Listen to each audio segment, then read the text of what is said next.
Mobile ফোনের উপরের দিকে নোটিফিকেশনের বারে অযথা বিরক্তকর যে কোনো ওয়েবসাইট থেকে যদি নোটিফিকেশন চলে আসে সেটা কিভাবে বন্ধ করবেন, সেটা বন্ধ করতে হলে চলে যাব ফোনের সেটিংস অপশনে।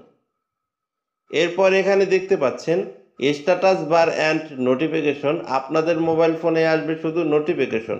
তো এখানে দেখতে পাচ্ছেন স্ট্যাটাস বার অ্যান্ড নোটিফিকেশন, আমি এখন এখানে ক্লিক করব।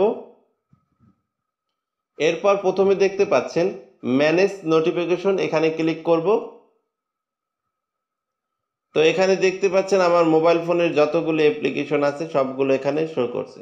তো এখান থেকে দেখে নিতে হবে আপনার মোবাইল ফোনে কোন কোন ওয়েবসাইট থেকে বিরক্তকর নোটিফিকেশন চলে আসে।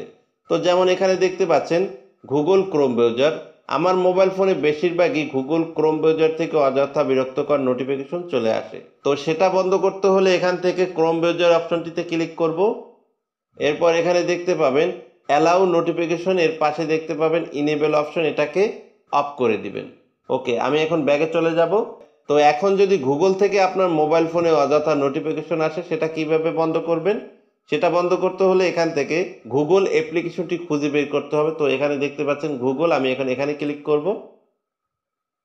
এরপর এখানে একই নিয়মে অ্যালাউ নোটিফিকেশন, এর পাশে দেখতে পাবেন ইনেবল অপশন, এটাকে অফ করে দিবেন। তো এখন যদি ইউটিউব থেকে আপনার মোবাইল ফোনে অযথা বিরক্তকর নোটিফিকেশন আসে সেটা কিভাবে বন্ধ করবেন, সেটা বন্ধ করতে হলে ইউটিউব অ্যাপ্লিকেশনটি এখান থেকে বের করতে হবে।